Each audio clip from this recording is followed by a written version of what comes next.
Okay, so just got done seeing The Abyss. And first things first, I will say if this was a new movie that came out this year, then I could easily say that it's been my favorite of the year. So I would like to be able to compare it to to all the movies that came out in the year that it came out and see how it ranks. This was I mean, I cannot truly get why I did not just watch it before. I think I was afraid it was going to be a boring, like, silent underwater movie or something like that. I had these impressions of it, and it was just based off like the poster and maybe like a couple of shots I've seen over the years.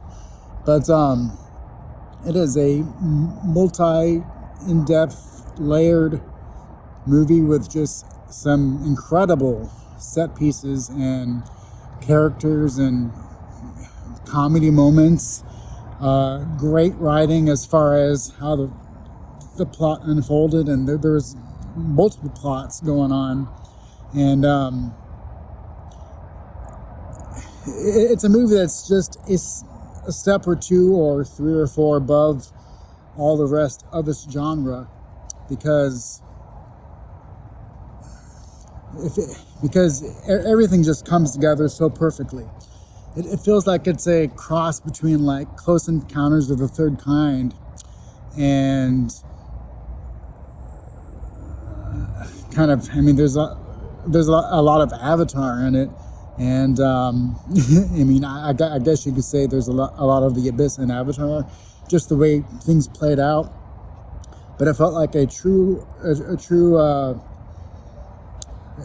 felt like an amazing B movie.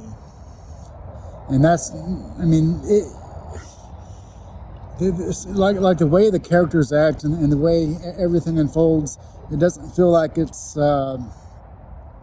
necessarily like what people would typically consider like an Oscar material type of movie, just because it's more on the sci-fi side. It's not heavy on sci-fi, but it has that B-movie sci-fi kind of action movie feel, a lot like Aliens. I would say it's right up there with Aliens as far as how good it is. So it does not want to be an Oscar movie, but it's top tier movie material anyway. It's like it would fall like into a list of favorite films as opposed to like Oscar winner best pictures of the year type of films, and that's perfectly great. That's what it needed to be for exactly what the movie was. And like I said, it was just in the top tier echelon of those types of movies, and I loved it. The audience I was with obviously loved it. You can tell by a couple of people's comments that it was their first time seeing it too, and you can tell everyone was enthralled by it. So yeah, I'm kind of mad that I waited for so many years to see it, but then again, the setting was great for me to see it for my first time right now. It looks incredible, sounds incredible, so I think it was a great first watch. I cannot wait to watch it again on 4K when it comes out. You immediately want to see it again, want to watch the behind the scenes of how they did everything. I was thinking a lot. It looks great, like the restoration and the visuals, like I said, and everything looks great. So when you see the special effects and how they are obviously so real, it really makes you appreciate these types of effects as opposed to CGI, because